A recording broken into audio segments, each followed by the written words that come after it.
Boa noite, estamos começando mais um programa Destaque aqui na TV GZNet e eu convido você que nos acompanha a partir de agora através da nossa live no Facebook a acompanhar o nosso programa nessa terça-feira. Como vocês sabem, o programa Destaque ele sempre traz personalidades, pessoas de nossa cidade, dos mais diferentes meios e segmentos da sociedade, sempre para a gente bater um papo, para a gente conversar, né, sobre diversos assuntos. E hoje nós estamos aqui recebendo a nossa querida Tereza Souza. Ela não gosta muito, mas infelizmente a gente tem que falar, né? Ela que é ex-BBB, participou da edição 2019 desse reality show, que é um dos mais famosos da TV brasileira, na TV Globo.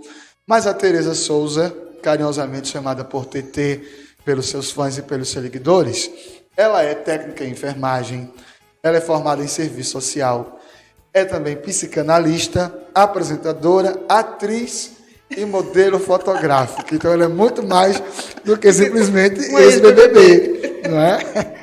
E ela tem um canal no YouTube, né, que está aí com aproximadamente 1.500 inscritos, mas no Instagram ela tem 130 mil seguidores, né? Ano passado ela aí se aventurou no projeto como apresentadora de um programa na internet que tem o mesmo nome do canal que ela tem no YouTube, que é Um Cheiro da TT, tá? E aí eu convidei ela para a gente bater um papo hoje, para a gente falar sobre essa experiência dela o ano passado no BBB, mas para ela falar sobre a vida dela, sobre os seus projetos, sobre para ela como é, de repente, hoje, em meio a todos os seus trabalhos, seu corre-corre do dia a dia, ser também uma digital influencer. Eu acho que era uma coisa que ela nunca pensou antes do BBB, porque era muito largada para a rede social, e hoje ela tem um trabalho aí maravilhoso, né, junto com seus seguidores no Instagram, e por isso eu convidei ela para a gente bater um papo hoje. Muito obrigado por ter atendido o nosso convite. Eu que agradeço, Tiago. Muito obrigada pelo convite. Muito obrigada a você de casa. Muito obrigada a você aí do outro lado. Vamos embora conversar, né? É verdade. Vamos Aperta falar. muito não, tá? Tá, vamos tranquilo. Devagarzinho a gente vai, tá? Antes de a gente começar, né, gente, eu vou logo avisando que se ela cometer, que ela está muito preocupada em cometer o erro de me chamar de compadre, porque na verdade nós somos compadres. Na verdade, eu sou padrinho do filho mais novo dela, tá? Mas sou padrinho de crisma, tá, gente? Não é de batismo, não. Ele não é tão velho assim não, viu, gente? E aí ela pode correr o risco de me chamar de compadre, então vocês não se assustem, tá certo, gente? E aí eu queria começar esse bate-papo, TT, com você, perguntando assim: você se considera uma pessoa famosa ou acredita que a tua participação no BBB te tornou uma pessoa pública? Uma pessoa pública. Nunca consegui me imaginar uma pessoa famosa, nem tenho postura para isso, entendeu? Acho que famoso é outro glamour. Eu digo muito assim, às vezes o meu seguidor fala: ai, Tetê, tu não deixou se influenciar pela fama, tu é muito humilde, tá? Uma pessoa famosa tá dizendo: gente, eu não sou famosa, eu sou apenas um pouquinho mais conhecida. Então, acho que eu sou uma pessoa muito mais pública hoje em dia. Famoso não combina com Tetê, não. Você hoje, como eu falei agora no começo do programa, ela tem 130 mil seguidores no Instagram, né? Nele você divulga marcas, parceiros, você fala sobre diversos assuntos, algumas vezes assuntos bastante polêmicos, com uma postura que é própria da Tereza, só quem conhece sabe disso, né? E também você usa muito os seus stories para fazer um diário de bordo de sua vida diária, Isso. Né? Isso faz de você uma digital influencer, né? Como tem sido para você usar essa ferramenta assim para ter esse contato maior, né, com as pessoas, com seus seguidores? Como é para você lidar com essa ferramenta? Para mim foi totalmente diferente da minha vida, né? Eu tinha minhas redes sociais para mostrar meu trabalho como psicanalista, como assistente social, nunca para uma outra finalidade. E aí, quando eu saí do BBB, a gente ainda tem aquela fase de mostrar muito as coisas do BBB, mas aí eu parei e falei: não, gente, o interessante é mostrar o nosso dia a dia, é a nossa vida diária. Por quê? As pessoas, os jovens, criam uma imagem que quem vai para o BBB só tem glamour, só tem festa, então deseja muito estar naquela situação. E a realidade não é bem essa. Então, eu fiz muita questão hoje de mostrar o meu dia a dia. Eu indo dar meu plantão no hospital, eu continuando falando sobre assuntos polêmicos. Meu filho hoje ligou para mim, maninha, pelo amor de Deus, não fala isso lá no Twitter. Eu estou com 26 mil seguidores no Twitter. Porque tu fica falando que as pessoas... Mas é isso que é TT. TT é essa, é polêmica, é discordar. Porque, por exemplo, quando eu estava na casa, eu cozinhava para o coletivo. E aí Babu cozinhou e falou, não só é para tal pessoa. E eu falei, é um direito dele, ele não quer cozinhar para o coletivo, é um direito que ele tem. Né? Não é porque eu cozinhava que o outro que está lá tem que cozinhar. Né? E as pessoas têm que respeitar esse direito do outro, entendeu? E aí eu coloquei isso, foi aquela zoada, aquela coisa. Mas essa é TT, falando de assunto polêmico. E trabalhar hoje com o Instagram, para mim é uma novidade, mas eu trago muito a realidade. As pessoas trabalham com o Instagram muito mostrando só o glamour, mostrando as coisas, as festas, a roupa, as maquiagens, as coisas pomposas. Não, eu mostro isso que acontece na minha vida, mas eu faço questão de mostrar o dia a dia, a realidade. TT sem maquiagem, TT indo trabalhar como técnica de enfermagem, de nível médio. Eu acho que a gente tem que levar muito a realidade. As redes sociais estão muito de viver de fantasia. E a gente precisa muito trazer essa realidade.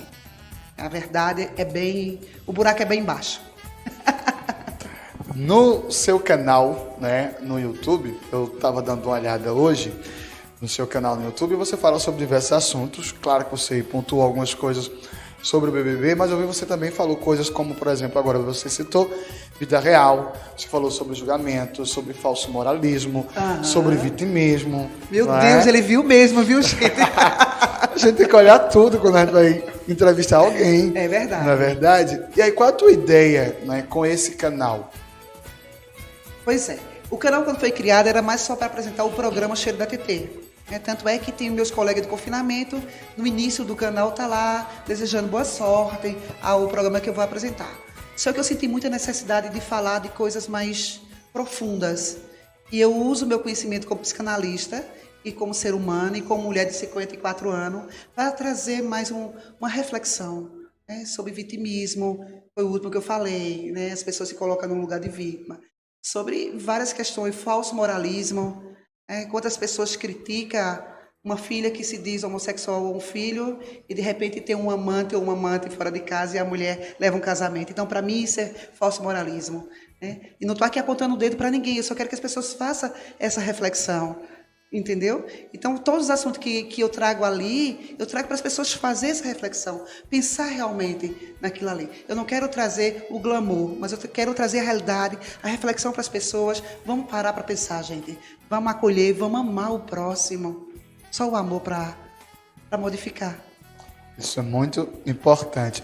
A gente está tendo aqui algumas participações aqui na nossa live, muita gente dando boa noite para Tereza, dizendo que ela é uma guerreira. Ai, né? Tem muita gente aqui, Michele Aires Brito, Júnior Francisco, Mércia Silvana, a Kessia Damares. Estou gostando de ver vocês participando. Podem mandar. Obrigada, cheiro para vocês, gente. Cheiro Continua aí. TT. Compartilha, vamos publicar bastante esse vídeo, bora. Ano passado, Tereza, você apresentou um programa para Sim. a internet, né? Que foi o Cheiro da TT, como eu falei, que é o mesmo nome do canal que ela tem. Como foi para você viver essa experiência, né, de ser apresentadora? Porque para muitas pessoas, né, no caso para você que viveu essa experiência, talvez estar ali no Big Brother foi uma realidade, zilhões de câmeras, mas aí de repente você encarar uma câmera ali dentro do estúdio, talvez seja um desafio muito maior. Como é que foi para você essa experiência? Pois é, a gente está no programa de televisão com 76 câmeras, se não me engano. 76 é muita câmera. Mas a gente não está posicionado para elas. Alguns VTZeros do programa se posicionavam, não era o caso de TT. Entendeu? Então, assim, eu vivi dentro de uma casa que estava cheia de câmera, mas eu não tinha a câmera para lá, para olhar. Mas eu nunca tive dificuldade com a câmera, não, tá? Eu tenho uma relação muito boa com ela. A gente se dá bem. E fazer o programa foi um desafio, foi bem interessante. Foi um projeto de 3 meses. Sou muito grata a Zalci Joane, que foi quem me apoiou, que botou o projeto em prática. Foi uma guerreira. Minha gratidão a Zalci. E era um projeto inicial mesmo, só 3 meses, né? Então a gente tinha patrocinador, levamos assuntos polêmicos também, Falamos de assuntos bem interessantes, mas é um projeto de 3 meses. E, para mim, foi excelente. Foi uma experiência fantástica. Tivemos excelentes resultados com o projeto. Fiquei muito feliz de ser apresentadora. Gostou? Muito, gostei bastante. Tem vontade de investir nessa área de comunicação, de entretenimento? Ou hoje não é mais essa sua praia, você quer abrir outros horizontes? Vamos lá. Ele está começando a apertar, gente. Vamos voltar lá para a história. Quando eu apresentei o programa O Cheiro da TT, eu fui convidada para apresentar outro tipo de programas. Então, eu apresentei um concurso de Miss, Mister, né? E eu me encantei com o microfone naquela situação. Eu sou muito desinibida, né? Nota-se. Então, assim, eu levei o programa quando eu apresentei o concurso de Miss, e, nossa, foi prazeroso. Eu acho que tudo que você tem que fazer na vida, você tem que ter muito prazer. Tem que levar na brincadeira. Quando é uma coisa pesada que lhe dá angústia, então não faz. Então, eu faço isso com muito prazer. Eu gosto dessa brincadeira, tá? Foi uma coisa que aconteceu ano passado, mas eu tenho outros projetos. Não descarto nenhuma possibilidade de voltar a fazer um programa. Eu gosto disso. Tudo que aconteceu na minha vida o ano passado, eu não descarto de fazer alguma coisa, mas eu tenho outros projetos para 2020. Isso é bom. Daqui a pouco eu vou voltar de novo nesse projeto 2020. Vou pegando leve, devagarzinho com ela hoje. Agora eu vou falar um pouquinho sobre o BBB, tá? Vamos lá. Deixa eu fazer só uma correção. Quando ele começou a me apresentar, ele falou, ela não gosta. Gente, não é que eu não goste. Eu sou muito grata ao BBB. O BBB foi um marco na minha vida, tudo que aconteceu. Mas TT é muito além de uma ex-BBB. Tá? TT já tinha uma história. Então, eu vou ser sempre um ex-BBB, mas eu não quero que esse rótulo ex-BBB venha na frente de TT.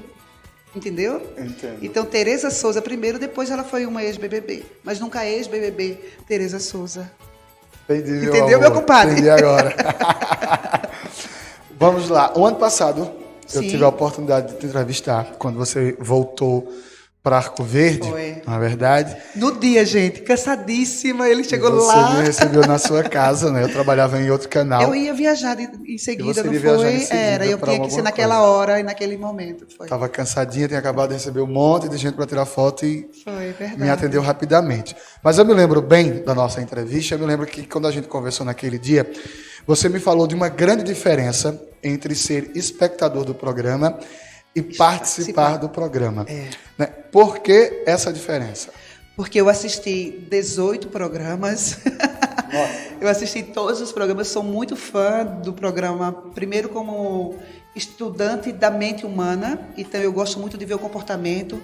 Você, por assistir o BBB, você não é menos inteligente nem mais inteligente. O programa é feito para entretenimento. Então, tem pessoas que criticam muito, aquilo e aquilo. Não quer assistir, não assiste. Mas nunca me senti menos inteligente por assistir o programa. Eu assisto muito mais, muito além do que aquilo ali. Então, eu tinha assistido 18 programas. Eu achava que eu sabia tudo sobre o BBB. Só que eu passei 9 dias confinada no hotel. Aquilo já mexe muito com a gente, né? Já mexe muito com o nosso psicológico e tudo mais. Então, quando você entra numa casa confinada, gente, o confinamento faz coisas que você não imagina. Acredita que nunca vai passar por aquilo. Então, eu esqueci tudo que eu sabia. O emocional mexeu muito mais. O meu filho mais velho estava casando naquele período. Isso mexeu muito comigo. E como ele não queria que eu fosse BBB, eu não sabia como é que ele estava aqui fora. Então, eu fiquei muito ligada às coisas aqui fora. Se hoje eu voltasse para o BBB, eu ia entrar mais livre. Mas eu entrei muito, muito apegada aos meus filhos, principalmente a Davis, que ia casar naquele período. Então, eu achava que eu sabia tudo, mas eu não sabia nada, tá, gente? O confinamento mexe totalmente com a cabeça e ninguém acha que vai... Se você foi convidado, não acha que vai sabendo de nada, de tudo que não sabe, viu? Se prepara. E hoje, voltando a ser uma espectadora, tá? A tua opinião é a mesma ou você está um pouco mais crítica hoje, se vendo como, vamos dizer assim, de uma outra forma? Afinal, você esteve dos dois lados, né? Como é que está sendo para você essa experiência agora como outra vez espectadora? Infelizmente, eu não estou acompanhando bem esse programa, porque aconteceu, ele estreou no período que eu estava no Rio fazendo um curso. Eu passei um mês no Rio. Então, eu tenho visto algumas coisas pontuais, assim. Tá? Não estou vendo mesmo. Fiquei com ciúme quando eu vi a cama que eu dormia nela, alguém ocupando, aquele espaço era meu. Né? Quando eu vejo a casa assim, meu Deus, eu estava ali. É bem interessante isso, né? Mas eu dizer para você que eu sei o que está acontecendo das tretas, das coisas. Infelizmente, eu não sei. Tanto é que eu tive no programa lá na Rede Globo, assim que eu cheguei, e eu precisei dar uma olhadinha no camarim para saber o que estava acontecendo, porque senão eu ia entrar sem saber o que estava acontecendo. Então, eu conheço algumas pessoas, mas eu não conheço todas do BBB. Eu sei que está bem interessante o programa, está tendo bastante treta. Não está o BBB 19, o BBB do amor, né? Do coletivo, né? Mas está tendo muita treta que as pessoas gostam disso, mas infelizmente eu não estou acompanhando. Mas é interessante você ver do lado de cá. Você diz, poxa, eu estava ali o ano passado, eu estava naquela cama, naquela cozinha. É bem interessante. Tira o glamour que as pessoas colocam. Né? Porque a gente, quando não está lá, a gente, nossa, isso deve ser muito massa. Nossa, é muito chique. Nossa, agora eu vejo com muita naturalidade, né? E às vezes sofrendo por quem está lá, porque não é fácil. Por isso que eu não permito que ninguém critique, jogue pedra, porque a gente muda comportamento lá dentro. A gente faz coisas que não faria aqui fora. Eu chorei muito depois do casamento do meu filho, porque eu não tinha participado do casamento do meu filho, né? Então, assim, até o casamento do meu filho eu estava muito, muito segura. Depois que passou a data, que eu sabia a data, porque eu peguei uma fitazinha do cabelo e amarrava os dias e ia contando, que a gente não tem dia, a gente sabe o dia por causa da votação, então a gente sabe que é domingo, mas o dia de mês a gente não sabe, entendeu? Se a gente recebe um bolo no aniversário, a gente sabe que era o aniversário da gente. Então já era 28. A gente às vezes se perde. Passou 2 dias, passou 3 dias. Que dia é hoje? Confinamento é uma coisa séria mesmo. E quais foram as experiências que você trouxe aqui para fora? Eu dizia muito que eu era tolerante com o próximo. Aí eu sou muito tolerante com o próximo. Não, gente. Não, eu sou hoje em dia. É agora. Por quê? Eu estava numa casa confinada, eu fui para 5 paredões, onde as mesmas pessoas me botavam no paredão toda semana e eu tinha que conviver com aquelas pessoas e eu não tinha como não conviver com elas. Eu dormia no mesmo quarto, eu participava da mesma mesa, eu ia para a mesma cozinha. Então, a gente aqui fora não se dá bem com alguém, a gente vai embora para nossa casa, a gente vai ver... Evita. E lá não tinha como evitar. Então, eu aprendi a palavra o que é ser tolerante com o próximo agora. É tolerância. O coletivo, eu sempre fui muito do coletivo, eu ganhei um ônibus do coletivo quando eu saí do programa. Ana Clara, no programa de madrugada, me deu um coletivo. Tenho um presente para você, TT, me trouxe um coletivo. E eu fico muito feliz em eu ter entrado, falado tanto do coletivo, ser essa pessoa que pensa no coletivo. E ainda hoje, quando alguém fala no coletivo lá, alguém manda mensagem para mim. Ai, falou no coletivo, ai, lembrei de você. Que bom. TT foi a mulher que falou do coletivo, é a mulher que fala do coletivo aqui fora. Essa é a TT. Isso é muito interessante. Todos os anos, né, sempre se cria uma expectativa na mídia de que sempre em alguma edição pode aparecer alguém que já passou pelo programa, né? Até, eu não vou mentir para você, eu imaginei quando você foi para o Rio de Janeiro, que coincidiu justamente foi coincidência o início mesmo. do programa de Stena. Será que ela vai voltar pro ela programa? Vai voltar na casa, vai aparecer por lá de novo? Se tivesse a oportunidade, tu voltaria de novo para casa? Voltaria. Eu consegui algumas experiências emocionais, eu consegui bens materiais que eu não conseguiria aqui fora em 2 meses. Então, eu considero ali 2 meses de trabalho. Entendeu? Então, eu consegui bens materiais que eu aqui não trabalharia. Então, eu voltaria tranquilamente para casa. Sem sombra de dúvida. É uma experiência difícil, mas eu voltaria sim. Pelos bens materiais e pela experiência de vida mesmo, estar confinado, estar trancado. É interessante. Você entrou uma anônima, né? Sim. Que era apenas conhecida como a Tereza aqui em Arco Verde, que todo mundo conhece, Terezinha, enfermeira. E você saiu de lá com um boom de seguidores, um carisma imenso. Porque, querendo ou não, você criou ali um personagem, que é a TT, que mostrou aquela mulher arretada, como até hoje a gente vê nos comentários dos seus seguidores, que se referem a você como uma mulher arretada. Inclusive aqui, tem algumas pessoas aqui falando aqui, a mulher guerreira, a mulher arretada. Você criou essa imagem, entendeu? Como foi para você quando você saiu, depois de 2 meses, você vê se Tereza conseguiu deixar uma mensagem, mostrar mensagem, a mulher guerreira que existe aqui em Pernambuco, que existe aqui no sertão. Aqui no sertão, aqui no nosso Nordeste. Essa foi uma bandeira que eu levantei desde a seletiva. A gente passa 6 meses no processo seletivo. Ninguém chega na sua casa e diz assim, você está no BBB não, viu, gente?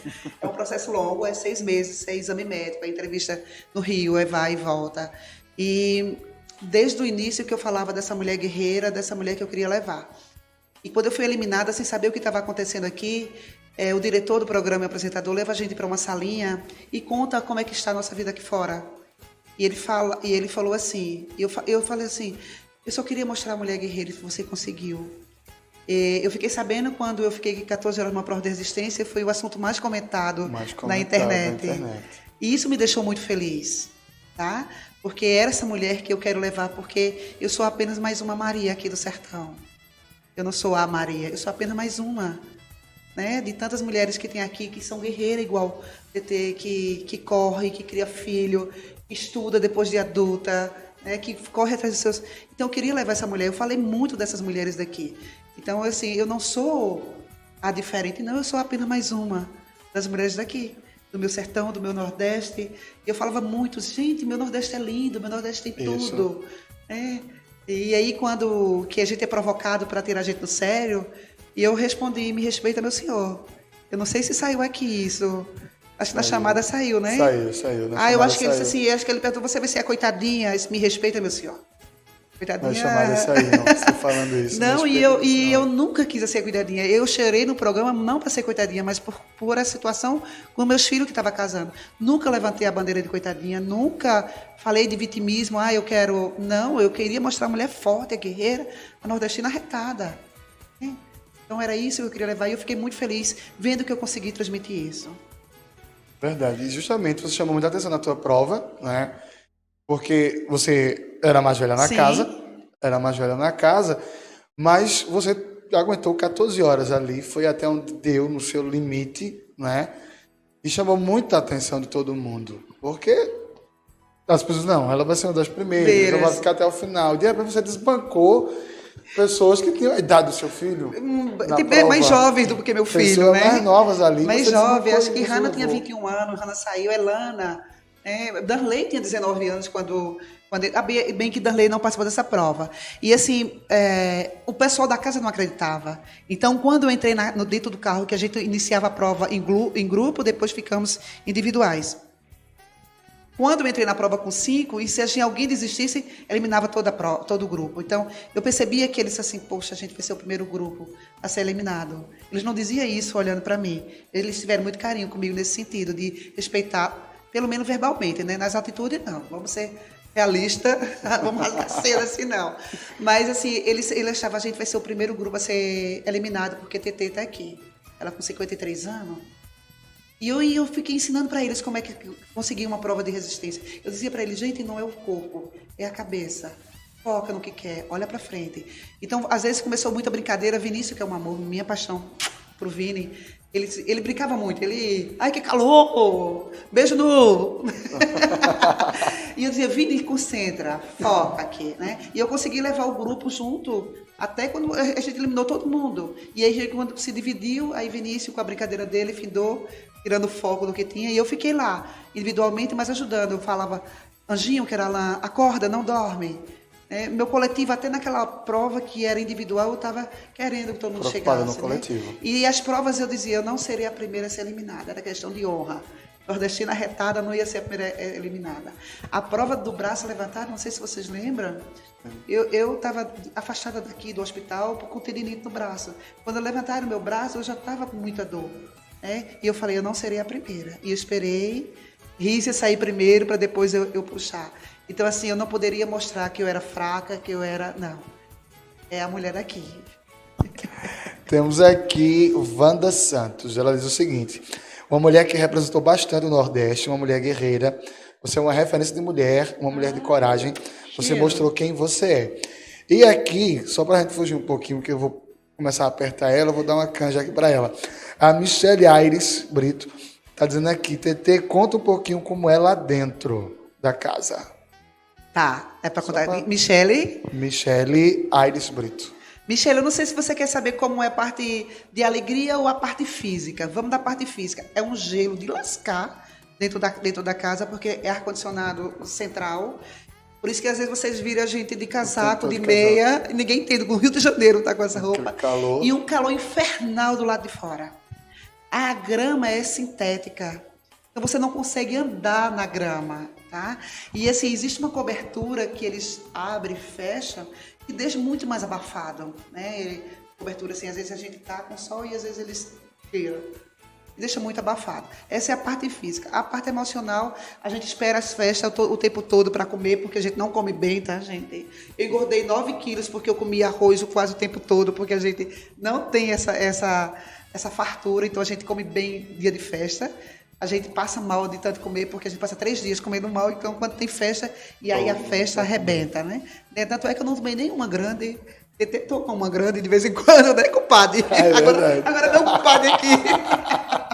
Não tomei porque assim, eu comi, eu tava com fome e eu me coloquei na cabeça, eu não vou tomar uma grande em nenhum momento, porque eu quero curtir, eu quero aproveitar, eu quero estar junto. E quando a gente toma uma grande, a gente perde a festa, né? Então, não sei se respondi, Michele, mas é isso. As festas são lindas, as roupas é feito sob medida pra gente, os sapatos, a gente recebe na dispensa o seu kitzinho com tudo. As roupas não são nossas, a gente devolve, mas a gente ganha muita roupa da produção dentro do hotel. A produção vai lá e aí lhe traz um enxoval. Então, maquiagem, perfume, assim, eles lhe preparam para você entrar na casa. Eu ganhei muita roupa de malhar, que eu não tinha costume, né? Biquíni, eu nunca tinha usado biquíni, eu usava maiô. Quer dizer, eu usava biquíni antes, mas eu tava gordinha. Eles me levaram biquíni, eu amei. Eu tava nem aí. Falei, agora não vai se passar mostrar eu aqui gorda, não. Vai mostrar as meninas bonitinhas. Mas eu amei. Hoje em dia eu só uso biquíni de lacinho, viu? Comprei um monte. Falar também daqui a pouco. Então é isso, Michele. Não sei se te respondi. Espero que sim. Obrigada por estar aí assistindo. Obrigada pelo carinho, tá? Um cheiro pra tu, Michele. A Wanda Santos está pedindo aqui para você mandar um beijo pro cunhado. Você manda um beijo pro meu cunhado Rê. Ela botou aqui. Cunhado de... Ela botou aqui, Wanda Santos. Manda um beijo pro meu cunhado Wanda, tu tem um cunhado Rê, cheiro bem arretado pra tu, tá? TT prefere mandar cheiro porque cheiro é bem nosso. Mas um cheiro é muito bom, gente. A gente sentiu o cheiro do outro. Por isso que eu gosto tanto de cheiro. Beijo é bom, muito bom. Tô dizendo que beijo não é bom. Mas o cheiro é bem nosso, um cheiro pra tu. Pronto, Wanda, tá aí o cheiro lá pro seu cunhado, o Renato, né? Porque você é Renato, com certeza. Pronto, e a Michele tá dizendo que você respondeu bem a pergunta dela. Ai, obrigada, Michele. Tá? E agora a gente vai começar agora, assim, falar mais sobre Tereza Souza, né? Isso, vamos lá. Vamos falar sobre Tereza Souza. Viu? Pode beber água. Veja bem, como eu falei no começo, a Tereza ela é técnica em enfermagem. Sim. Ela trabalha atualmente no setor da UTI, aqui do Hospital Regional aqui de Arco Verde, já passou por outros hospitais aqui em Arco Verde e em outras cidades, como na capital, onde ela morou e trabalhou também. E quando a gente vê os teus stories, né, alguns quando você faz indo para trabalhar, ou voltando do trabalho, às vezes cansada, mas vai lá dar um bom dia para os seus seguidores, dá um resumo de como foi o plantão, se foi bom, se foi ruim, se perdeu algum paciente ou não. Mas você sempre nos seus stories, principalmente se está no seu local de trabalho, você tenta mostrar para as pessoas o lado, vamos dizer assim, mais humano da tua profissão. Né? Sim. E a gente vê muito isso ultimamente, a gente escuta muito isso, principalmente na área de saúde, essa questão da humanização da saúde, do tratamento dos pacientes, não é isso? Como é, assim, para você e como é que você acredita que essa humanização no tratamento dos pacientes, principalmente na área em que tu trabalha na UTI, ajuda na qualidade da recuperação desses pacientes ou de uma forma mais leve, de que eles tenham um melhor conforto numa parte final da vida? Pois é. Eu trabalho num setor bem difícil, a UTI. Não é um lugar que o pessoal vai para morrer, não, tá, gente? Vai para se salvar. Mas, infelizmente, a gente perde muito paciente porque é um setor bem crítico. E aí, a empatia, a humanização é se colocar no lugar do outro. Você, quando se coloca no lugar do outro, você tem essa humanização. A maioria dos meus irmãos, minha família, não tem plano de saúde, são SUS. Meu pai ficou nessa UTI, meu pai morreu nessa UTI. E a gente tem que imaginar estar cuidando de um da gente, porque Pode ser que um dos meus não esteja nos meus cuidados no final, pode ser que esteja no cuidado de outra pessoa. E eu gostaria muito que ele fosse cuidado como eu cuido dos meus pacientes. Né? E ser humano é se colocar no lugar do próximo. E eu tenho esse carinho. Primeiro, eu amo o que eu faço. Ninguém imaginava que eu ia voltar do BBB e voltar a dar plantão. Falei, gente, é minha casa. Eu chegava no hospital e disse assim, oxi. Tá fazendo o que aqui? Tá fazendo o que aqui? Gente, é minha casa. E é isso. E eu tenho uma empatia pela minha profissão. Eu tenho quase 30 anos. Já estou me aposentando, viu, padre? É esse. Eu sempre tive muito carinho. Muito. Muito carinho. É se colocar no lugar do paciente, da família, né, no lugar do outro e ter essa empatia pelo ser humano. Isso é muito importante. Seja no profissional, seja na nossa vida pessoal. Pessoal. Falta muito isso nas pessoas. Eu acho que a gente leva para a nossa vida profissional o que a gente é no pessoal, sabe, compadre? Eu não acredito nessa dicotomia. Você é uma pessoa aqui e você é outra ali. Eu acho que a gente carrega junto, né? É feita aquela história. O problema que eu tenho em casa fica em casa. No trabalho eu não tenho. Gente, é mentira. Se você está com problema em casa, isso vai refletir no seu trabalho. Sim. Entendeu? Isso vai refletir na sua faculdade, na sua escola. Então, para de dizer que separa os problemas. Não, ninguém separa. Você é um todo. Você pode até evitar o problema, mas aquele problema está te consumindo lá dentro, nas tuas emoções, na tua coisa. Então, eu acho que a gente leva para o trabalho, para a nossa relação pessoal, aquilo que você é. Né? E eu acho que eu consigo isso. Né? Essa pessoa pensa no coletivo, lá vem o coletivo novamente. Essa empatia pelo ser humano, né? Eu amo o ser humano. Eu tenho 3 profissões, que é cuidar do próximo. Né? Primeiro, eu sou técnica de enfermagem, que eu cuido da saúde física do próximo. Depois, eu me formei como assistente social. Tenho um pós em políticas públicas, em serviço social, que é cuidar das mazelas do próximo, das dores sociais do próximo. E achando pouco, eu fui estudar psicanálise para cuidar das dores emocionais do próximo. Então, todas as minhas profissões estão muito ligadas ao próximo. E eu fui perceber isso fazendo terapia, viu, gente? Que a minha terapeuta que me trouxe, eu ia fazendo as coisas, nem percebia. E aí, parando para analisar, eu tenho 3 profissões, que é cuidar do próximo. É uma empatia mesmo. Cuidado com o próximo. É o cuidado com o próximo. Não é? E aí, como ela falou, entendeu? Depois de ser já uma técnica em enfermagem, ela resolveu fazer a faculdade dela lá de serviço social. Isso. Porque tinha essa necessidade de cuidar das pessoas, não é? Tinha essa necessidade, a parte das experiências dela dentro do hospital. E aí você foi viver uma realidade totalmente diferente. Não é? Que você foi trabalhar em um presídio, né? Ela foi trabalhar no presídio Buíque, que é o presídio feminino que nós temos aqui na nossa região, né?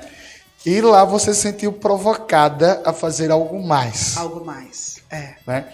Porque você conseguiu lá, volto de novo, tanto no seu coletivo como nessa questão da humanização, que é uma coisa que eu sinto muito forte em você.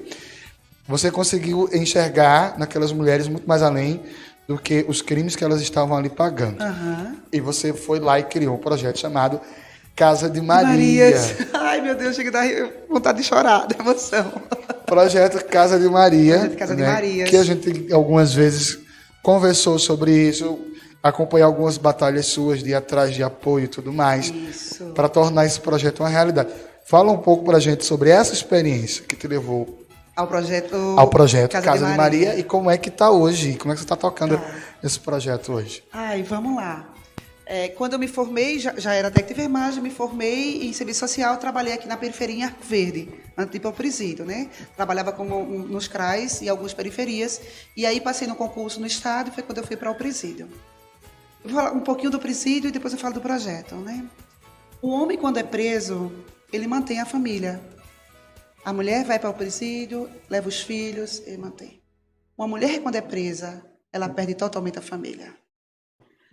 A maioria dos homens dá os filhos para doação ou para a família, o homem já arruma outra. Tá? Então, a família, a mulher perde. São raras as mulheres que continuam com seus companheiros aqui fora e para manter, tirar a cadeia, como eles dizem isso. E dentro do presídio eu passei 4 anos. Eu pedi exoneração do Estado. Para mim era muito difícil trabalhar e não mudar aquela realidade. E eu nunca conseguia olhar as presas como crime. Primeiro, eu não era juíza nem advogada para perguntar o que ela tinha cometido ali. Eu olhava aquelas mulheres como ser humano, o que levaram aquelas mulheres a cometer os crimes aqui fora. Nunca tirei a culpa delas, elas precisavam cumprir pelo o crime que cometeu, mas eu ouvia muito além. Em um determinado momento, uma presa recebeu o alvará de soltura, ficou na porta do presídio. E ela não tinha para onde ir. E eu saí do trabalho e vim para casa, e no outro dia eu voltei a trabalhar e essa presa estava na porta do presídio. E a gente tinha muito cuidado quando entrava, porque ela queria voltar para o presídio, porque ela não tinha para onde ir. E essa presa passou 3 dias na porta do presídio, sem ter para onde ir. E aquilo me comoveu de uma forma tremenda. E essa presa, ela ficou pegando uma carona com um caminhão que foi fazer entrega. E eu não sei, sinceramente eu não sei. Eu saí do presídio sem saber o destino dessa presa. E aquilo me comoveu de uma forma assim tremenda. Eu falei, gente, eu tenho um sítio na zona rural. Eu tenho um sítio, está montado de tudo. Tem televisão, tem cama, tem geladeira, tem fogão. Eu não posso deixar isso acontecer. Primeiro como cristã.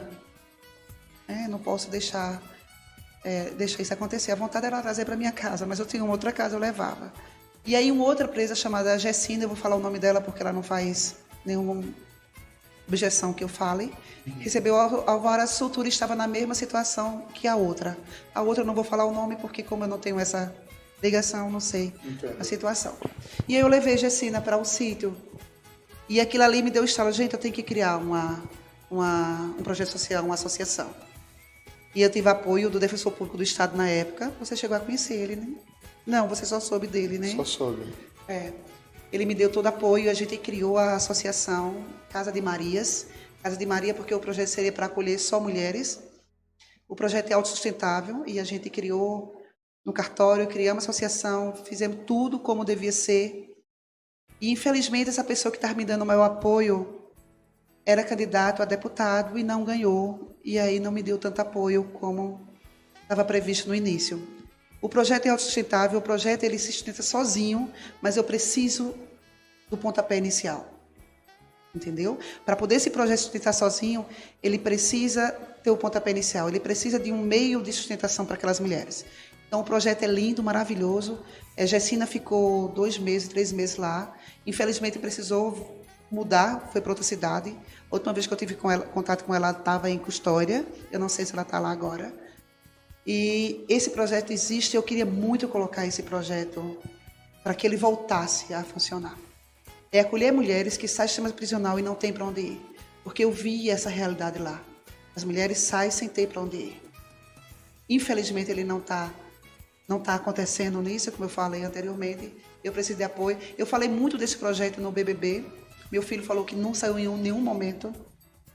E a primeira coisa que falou, mãe, você não falou do seu projeto? Eu falei, filho, mas aí tem edição, então eles vão mostrar o que é interessante para eles, né? Infelizmente a gente trabalha com edição.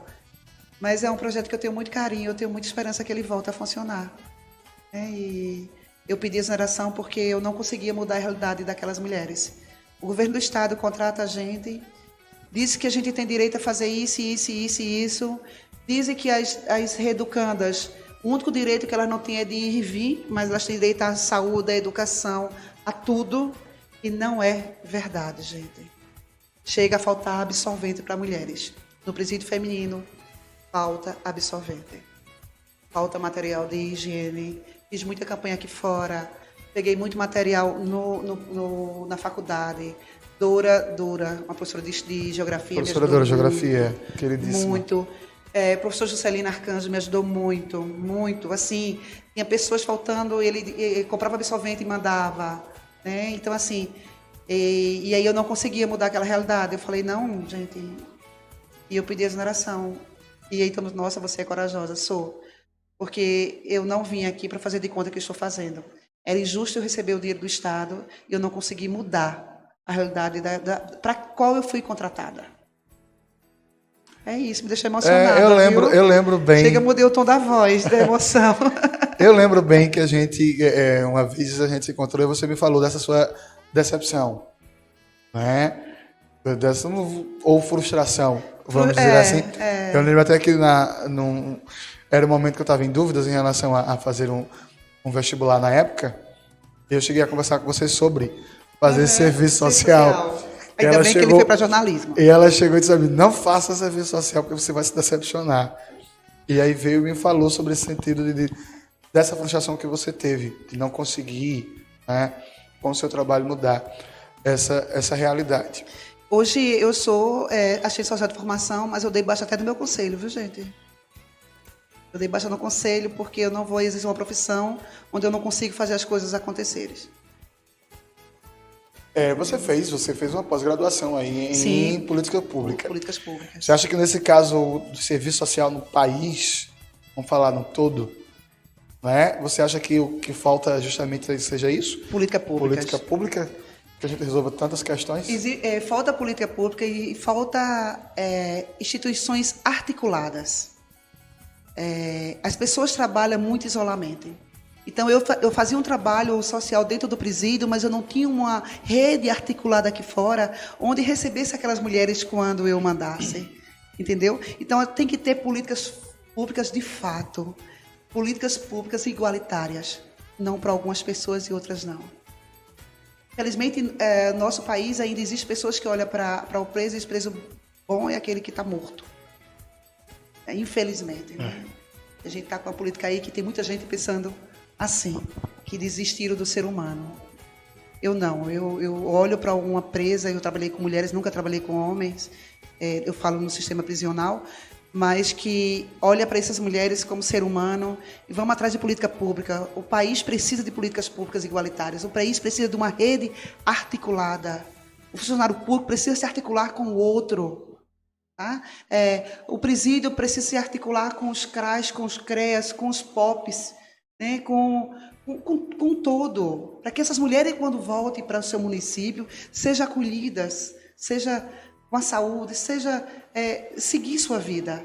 Então, falta política pública, falta uma rede articulada para que as coisas aconteçam. E eu falo não só no sistema prisional, essa rede falta ser articulada aqui fora também.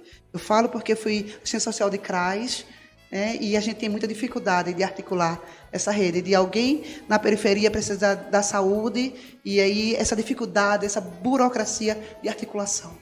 De pessoas dispostas a fazer a coisa acontecer. Muito forte. Eu mudei o tom da voz, eu fiquei realmente emocionada. Mas a intenção é essa. Trouxe Tereza Souza, realmente. Tereza Souza, mas é verdade. Você é boa de pergunta mesmo, viu? Mostrar para as pessoas Tereza. Para as pessoas verem a Tereza sem ser a Tereza do BBB. Me deixou emocionada. A intenção é essa. E aí, não obstante, ela teve essa frustração com o serviço social, ela foi atrás de outra coisa, que foi aí estudar os sofrimentos da alma. E aí foi estudar e se tornou psicanalista, não é? E você tocou um projeto junto com seus colegas de psicanálise muito bonito, achei muito interessante. Tentei por várias vezes fazer uma pauta de reportagem sobre o assunto. Foi, verdade. Que era o projeto Terapia na Praça. Não sei se as pessoas em Arco Verde conseguem lembrar desse projeto que rodou as praças da cidade, em que vários psicanalistas, inclusive a Tereza, se sentavam na praça lá, né? E esperavam as pessoas irem lá sentar e contarem suas dores. Só ouvi-las e talvez no final dar algum conselho, né? E foi um projeto que deu muito certo, acredito eu, não é? Não sei por que motivo vocês pararam, depois você vai falar sobre isso. Mas eu quero que você me explique um pouco como é que foi essa ideia, essa, vamos dizer assim, essa oportunidade de trazer o consultório para a rua e ouvir pessoas aleatoriamente, andarilhos, alguém que está passando por aí no comércio, resolveu alguma coisa, ou que veio na praça trazer os filhos para brincar, ou alguém realmente que muitas vezes está na rua para desaluviar a mente e ver alguém ali para ouvir. E ver alguém ali pronto para ouvir, né? Como é que foi isso? Vou contar. Diante de tantos que a gente recebe de Deus, dá um pouquinho, né? E aí, quando a gente nunca para de estar em ser psicanalista. Então, a gente se torna psicanalista em formação. A gente está sempre estudando, o ser humano é muito complexo e sempre vai ter uma pessoa diferente, tá? Eu só corrigindo assim, não sou formada em psicanalista, sou uma psicanalista de formação, apesar de já ter mais de 5 anos que eu sou formada. Entendeu? Entendi o que você quer dizer. Então, o que aconteceu? E aí a gente tinha umas reuniões semanais lá no nosso consultório, onde atendia eu, o doutor Veranildo, o doutor Juscelio Arcanjo, doutora Rita, algumas assim. E aí eu vi que existia um projeto muito parecido com esse em São Paulo. Essa ideia eu copiei de lá, tripliquei de lá, assim, vamos embora fazer isso. E aí fiz a camiseta, a gente ia muito para que o outro identificasse e a gente começou a atender. Primeiro para dar um pouquinho do que a gente tanto tem e depois desmistificar um consultório de psicanálise. Né? Então, as pessoas, às vezes, não vai com medo. É para doido, é para isso. Não, gente, é para gente que tem muito juízo. É para gente que tem muito juízo, que tem coragem de fazer terapia. E aí a gente chegava na praça, colocava 2 cadeiras e simplesmente sentava. A gente não tem como fazer uma terapia na praça, mas a gente tem como ouvir o outro. E ouvir o outro com qualidade. Você como é que se escuta o outro com qualidade, né? É sem olhar recriminando o que o outro fez. É sem questionar o que o outro fez. É ouvir a dor do outro. Então, a gente, quando fala um olhar com qualidade, é não ter expressão facial diante do que o outro está dizendo. Nem que, às vezes, aquilo esteja mexendo, mas você não pode deixar que o outro se sinta incomodado com o teu olhar. Tá? Então, a gente precisava trazer isso para a praça. E foi um projeto belíssimo. E não só as pessoas que passavam, às vezes perguntavam o que era e sentavam. E as pessoas, às vezes, que ficavam sabendo. Às vezes, eu recebi pessoas de Pedra, de outros municípios, que vieram mesmo para ser ouvidas na praça. Né? Então, a gente sentava e ouvia. Pessoas, às vezes, faziam fila para ouvir. O nome Terapia na Praça vai mudar, vai ser escuta, porque a gente não consegue fazer. Então, a minha psicanalista que acompanha, a gente continua fazendo terapia, né? Sugeriu, porque eu estou com as camisas ainda de terapia, por isso que a gente não conseguiu voltar, porque eu preciso de um tempinho para a gente voltar e fazer outra escuta na praça. Sim. Vamos tirar o nome terapia, para que a gente não tenha problema com o conselho, com tudo mais. Você escuta na praça, ou qualquer outro nome na praça, abraço na praça, cheiro na praça, qualquer coisa assim. Mas que o intuito é o mesmo, é ouvir. Então, a gente na praça, a gente nunca conseguiu fazer terapia, mas a gente ouvia o outro. Ouvia as dores do outro. E muitas vezes o outro só quer ser ouvido. Você não precisa dizer muito. Não precisa dizer muito para o outro, não. Só escuta. Escuta sem recriminar, escuta com um olhar de compaixão. Eu sou uma psicanalista muito moderna. Freud, muitas vezes, não cumprimentava o paciente, né? E isso desde o meu processo de terapia, desde estudante, que eu perguntava muito à minha psicanalista se eu podia abraçar. E ela falou, pode, claro que pode. E muitas vezes eu só ouvia o paciente na praça e quando terminava eu dava um abraço nele. Ele se sentisse acolhido. Então, muitos psicanalistas não abraçam, mas TT abraça e está tudo certo, viu? Eu não deixo de ser psicanalista por fazer isso. Tá? Eu não seria psicanalista se eu me envolvesse com a dor do outro e levasse para casa. Mas naquele momento que eu abraço, eu estou dizendo para o outro, está tudo certo. Entendeu? Então, é isso o projeto. Você perguntou alguma coisa? Gente, ele conseguiu mexer com o TT. Coisa Vamos ler aqui para a gente se recuperar. Bora. Vamos recuperar aqui. Tem a Anne. Ela já falou sobre o trabalho dela quando ela voltou do BBB, lá como enfermeira. Né? Mas tem muita gente aplaudindo, gostando aqui. Ai, que bom. Do que a gente está conversando. Isso é muito bom. Mas beba um copo d'água. Vamos tomar água que lá vem bronca. Mas vamos pegar um pouquinho mais leve agora. Eu vou fazendo uma montanha-russa com você aqui. Né? Para a gente já... Porque a gente está já chegando ao final do programa. Estamos já nos aproximando do fim do programa. Mas ali vai terminar isso não, que horas, né? Mas já está quase terminando o programa de hoje. Mas vamos fazer o seguinte, vamos lá. Você recentemente, no último dia 28, a TT completou 54 anos de idade. Isso. Né? E você sempre fez questão de ressaltar, principalmente quem conhece ela de perto, essa beleza da maturidade.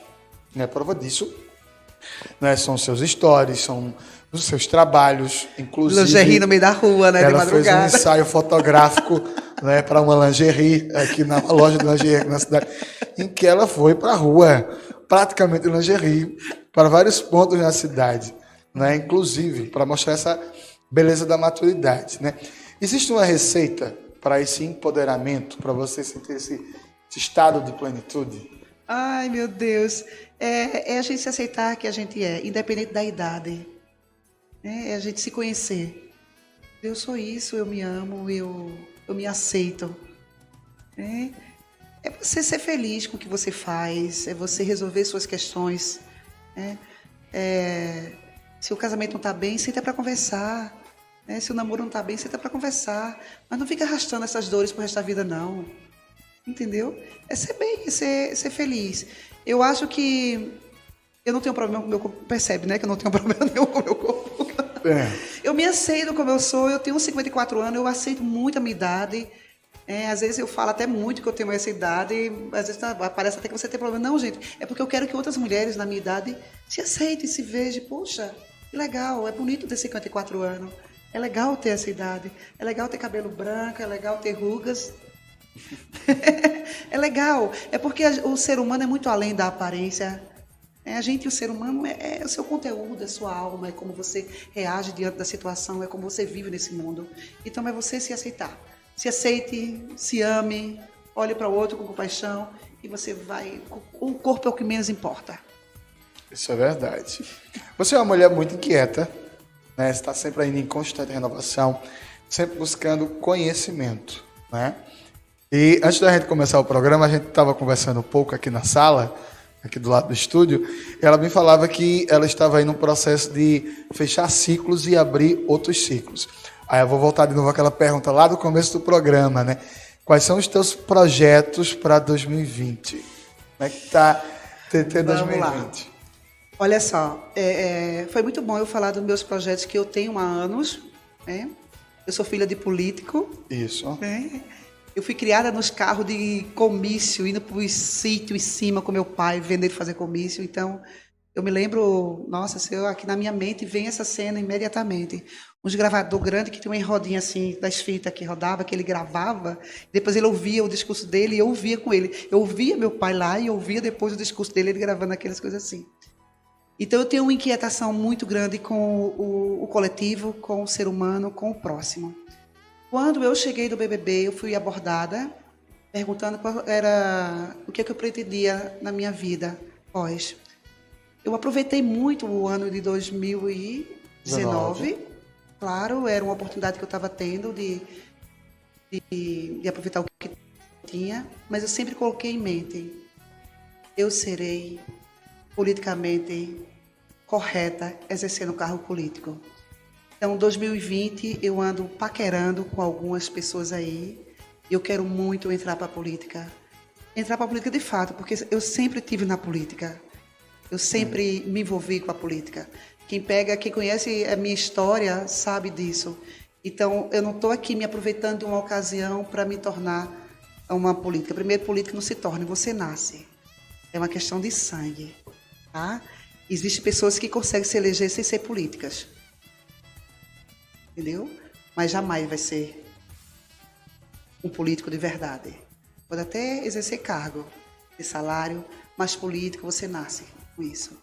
Eu aprendi isso com meu pai, vendo o sofrimento da minha mãe, com a alegria que ele era em ser político, né? Com a casa cheia de compadre e comadre, com a multidão e minha mãe lá, muitos anos, mesmo depois que ele deixou de ser, a casa era cheia de pessoas, como ainda hoje, ele morreu já faz 14 anos, mas os compadres e as comadres ainda vêm pelo legado que meu pai deixou como político. E aquilo me encantava. E a minha história caminha para isso. Eu não posso fugir. Eu não tenho mais para onde fugir. Chegou a hora de eu enfrentar. Eu vou tentar uma cadeira como política e se eu não conseguir, eu vou continuar sendo a mulher política que sempre fui. Isso não vai me fazer desistir. Eu acredito, sim, que a gente pode fazer uma política diferenciada, uma política de renovação, uma política sem ganho secundário, mas uma política de fato. Uma política que a gente consiga colocar políticas públicas verdadeiramente, uma política igualitárias para todos. Eu sou essa sonhadora. E às vezes eu falando com algumas pessoas sobre política, eu falo, isso é utopia. Eu falei, essa é a utopia que eu quero para mim. Eu não quero político de conchave, tá? Eu não tenho dinheiro para fazer campanha, então eu estou namorando várias pessoas aí, estamos em fase de paqueras, mas essa política de verdade que eu quero, de ir para a rua, de falar sobre meus projetos, de falar sobre a minha vida, de dizer o que é que eu posso fazer por eles assumindo uma cadeira. Muito forte. Para quem não sabe, né, o pai da Tereza, o seu Lourenço, uma pessoa que eu tive a oportunidade de conhecê-lo, né, ele foi prefeito da cidade de Tupanatinga, né, de onde a Tereza, ela é natural de Tupanatinga, mas veio pequena para Arco Verde, e praticamente é arco-verdense de alma e coração, né? E aí, você falou uma coisa agora que eu estou achando muito interessante, que a gente tem ouvido falar muito, né, principalmente aqui em Arco Verde, dessa questão de política de renovação de pessoas preocupadas em trazer realmente uma política que seja palpável, no sentido de que as pessoas possam vivê-la e perceber que ela de fato está acontecendo.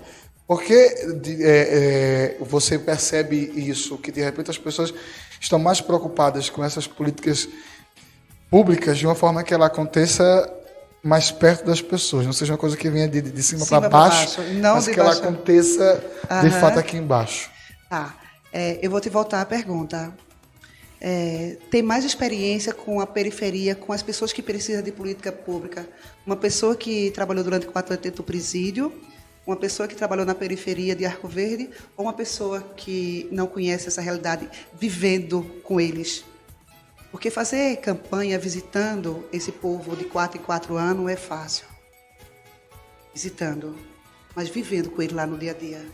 Eu vivi com esse povo. Eu trabalhei em CRAS, eu vivi com essa comunidade. Eu vivi dentro do presídio diariamente com aquelas mulheres. Eu sei a necessidade que essas mulheres têm. Eu sei a necessidade que esse povo da periferia tem. Eu tive o prazer de trabalhar no CRAS do São Geraldo. Trabalhei no CRAS da Boa Esperança, onde a gente abriu esse CRAS, onde a gente fez todo o levantamento e a gente abordava até a Rua dos Canos. Então, eu não fui lá atrás de voto, eu não fui lá de 4 em 4 anos, mas eu convivi com essa comunidade. Eu fui lá cadastrar, registrar, sabe? Ver esse povo. Então, tem mais experiência de saber o que esse povo precisa. Alguém que estava lá com esse povo, ou alguém que vai lá de 4 em 4 anos, ou alguém que está lá indo apenas para visitar essa comunidade. Eu sei que você não vai me responder não, tá? Mas é uma reflexão para quem está me ouvindo. É importante deixar Entendeu? Porque assim, quem deixa. está lá no meio sabe muito mais da necessidade desse povo do que quem vai lá visitar. Eu acredito que o país tenha essa mudança, tá? Acredito que Arco Verde vai ter essa mudança, porque existe coisa que a gente precisa mudar. Ciclo precisa ser fechado, gente. As coisas não são eternas. Pelo amor de Deus, vamos caminhar. Para de estar na mesma roda. Vamos ver o que acontece mudando a realidade política dessa cidade. Vamos ver o que a gente tem. Entendeu? Vamos ter o poder. As pessoas não sabem o poder do voto. Né? Se alguém te dá o assistencialismo naquele meio político, você não tem como cobrar dessa pessoa lá na frente. Porque ele já te deu. Ele não está te devendo nada. Se alguém te deu um cimento, uma feira, uma dentadura, uma consulta médica, ele já te deu. Entendeu? Então as pessoas precisam dizer assim, não, eu quero de fato ter médico, eu quero uma política, eu quero não depender de um Bolsa Família. Gente, ninguém vem me dizer que é confortável receber um Bolsa Família, que não é. É verdade. Entendeu? E o Bolsa Família, ele tem as condições que é belíssimo esse projeto. Eu sou apaixonada pelo programa Bolsa Família, mas infelizmente a gente não consegue mudar a realidade, porque o programa, ele tem as condições que é para você se manter naquele programa. Então a gente como agente social tem que mudar aquela realidade daquela família para que ela saia daquela situação. O Bolsa Família é uma coisa temporária e ele se tornou uma coisa efetiva, porque a gente não consegue mudar a realidade daquela família. Então alguém vai dizer, alguém não trabalha porque a gente não é confortável. Para ninguém ser beneficiário do Bolsa Família. Pelo amor de Deus, vamos parar com isso. A gente é necessário ter, não estou dizendo que não é.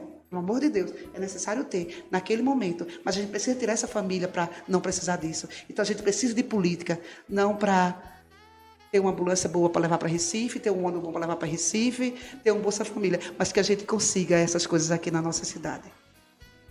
Muito interessante. Essa é a política que eu acredito. Isso é muito interessante. Para a gente terminar, eu sempre costumo fazer uma pergunta provocativa aos meus convidados. Mais ainda?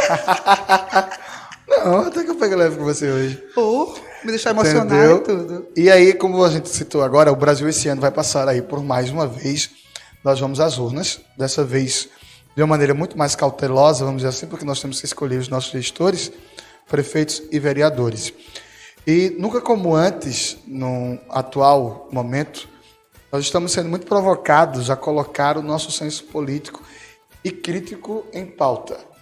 Principalmente em relação, vamos dizer, às realidades nossas, próximas, da nossa cidade, como nós estamos falando aqui, né? Como uma cidadã, como uma mãe, como uma profissional, E como essa pessoa pública que está, né, aí se colocando e galgando um espaço de fato na política local, né? O que é que você espera de transformação quando a gente fala sobre a nossa política, principalmente aqui no nosso município? Transformação. A fala que eu falei antes, fechar ciclo. A gente está com uma política dentro do nosso município de repetição, de ciclo. Roda, roda, roda, roda, roda. Gente, vamos mudar essa história. É hora de mudar. É hora de fechar alguns ciclos para se abrir outro. A gente só sabe se é bom se a gente der oportunidade. Entendeu? Será que está bom do jeito que está o nosso município? Será que está bom o que está acontecendo? É hora de questionar. A gente está aí. Esse ano tem. E que venha pessoas com esse mesmo pensamento que eu estou, de fazer uma política diferenciada, de estar preocupado com o coletivo, de estar preocupado com a política igualitária, que venha pessoas assim. A minha preocupação é que tenha pessoas assim. Tá? Então, é fechar ciclo. Eu acho que chegou. Eu acho que eu nas entrelinhas estou dizendo tudo. Não venha com essa carinha, não. Isso é o povo em casa que tem que entender, não venha, não. Vamos fechar. As pessoas precisam entender que precisa fechar algum ciclo e seguir sua vida. Nada na vida é eterno. Nada. Eu fechei meu ciclo de ex-BBB agora. Quando o outro BBB começou, eu falei, é hora de eu fechar o meu. Entendeu? É hora.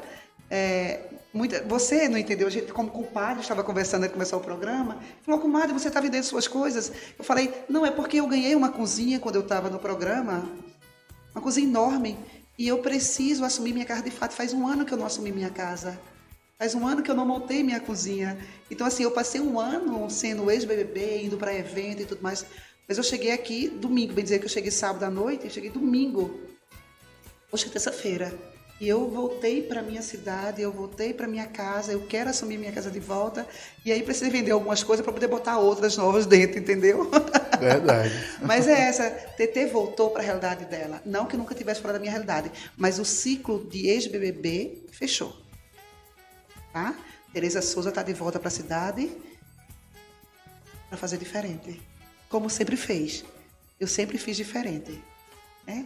Eu apenas estou pleiteando uma cadeira. Mas a diferença a TT sempre fez. Eu respondi isso para Boninho. Ele perguntou o que é que eu queria, se era fama ou dinheiro lá. Eu falei que famosa eu já era, porque eu fazia a diferença na vida do outro. Eu queria o dinheiro. Eu acho que foi essa a resposta. Não sei se saiu aqui. Mas foi isso que eu disse. Ele perguntou lá, que a gente é muito provocada. Você quer fama ou você quer dinheiro? Eu falei, eu quero dinheiro porque famosa eu já sou. Eu me considero uma pessoa famosa. Famosa é aquele que faz diferença na vida do outro. E essa diferença eu já faço. Entendeu? Então é a resposta. Eu quero exercer um cargo para que eu consiga fazer a diferença na vida do outro verdadeiramente. Esse meu projeto, Casa de Maria, tem que ser um projeto mais grandioso, mas não só de uma pessoa. Não de uma equipe que foi meus colegas, mas que chegue na mão de pessoas que possam dizer, vamos embora, levar isso não só para Arco Verde, para o município do Buíque, mas para o Estado. É um projeto belíssimo. Eu quero muito que esse projeto chegue em lugares assim, poxa, a gente precisa acolher esse projeto para mudar a vida dessas mulheres. Porque senão o sistema prisional vai estar sempre tendo suas voltas de mulheres. Mulheres saem, mulheres voltam. Porque se não tem em casa aqui fora, não tem apoio, não tem quem acolha, elas vão cometer um crime para voltar. E muitas voltam para comer e dormir. Porque não tem outra coisa para fazer aquilo. Muito mais grave. Muito mais grave. Verdade. Terminou? Gente, já. Gente, eu É que eu conversei... fico com medo da pergunta dele. Gente, eu conversei hoje com Tereza Souza, né? Eu espero que vocês tenham extremamente gostado dessa nossa entrevista de hoje, porque a gente tentou desmistificar, porque essa foi a intenção. Logo quando eu convidei ela para vir para o programa, né, ela disse, eu vou, mas eu não quero ficar falando só sobre o BBB, eu quero falar sobre outras coisas. Tereza Souza. Eu quero falar sobre Tereza Souza. Então, acho que a gente conseguiu mostrar um pouco disso para as pessoas. Nossa, eu fiquei emocionada. Né? Você me trouxe para a minha realidade. Entendeu? Uma coisa que eu venho voltando, e você me lembrou de tudo que eu fiz. Eu jamais ia imaginar que você ia tocar no projeto Casa de Maria, no projeto Terapia na Praça, né? Então, assim, você me lembrou o que eu venho voltando. Esse aqui é o teu mundo.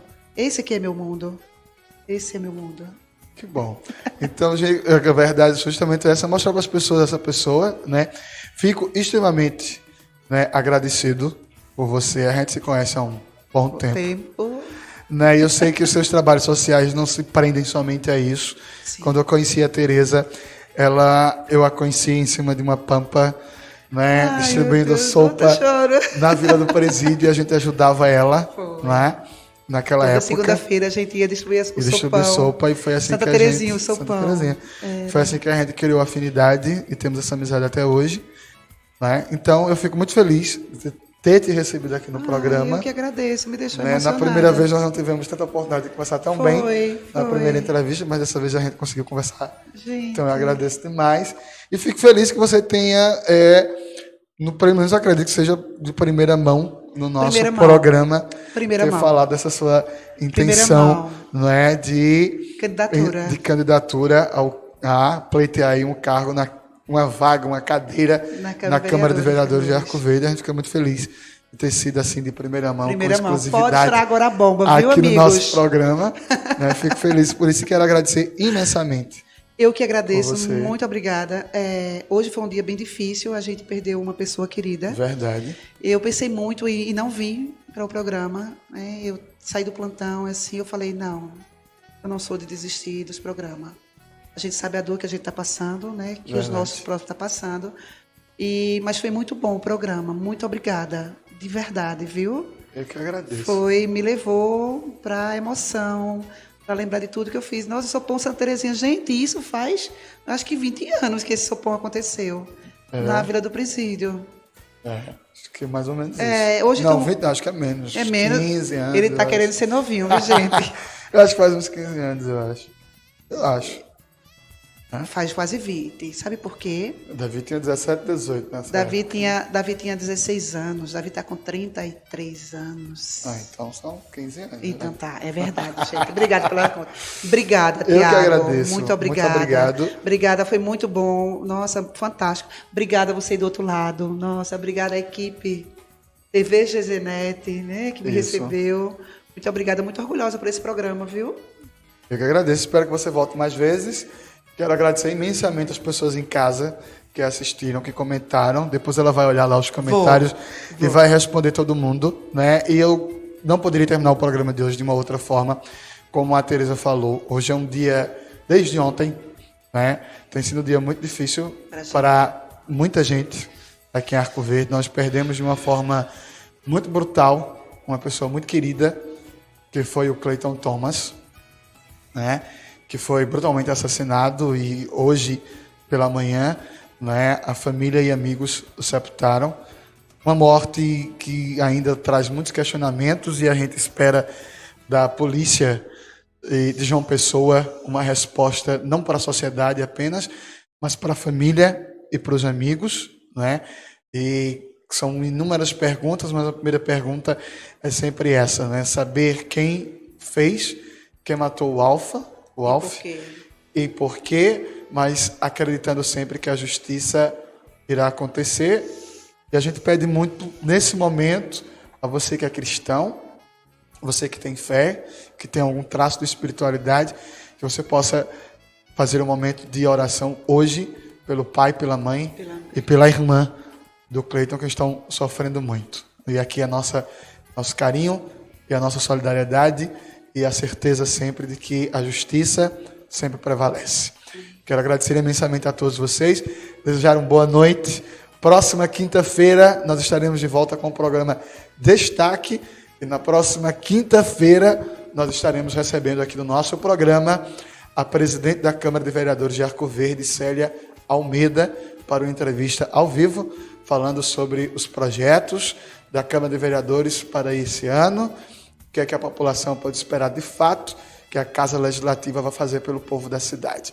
Não perca o programa de quinta-feira, a entrevista com Célia Almeida, presidente da Câmara de Vereadores de Arco Verde. A todos uma boa noite, até a próxima quinta-feira, se Deus quiser. Boa noite.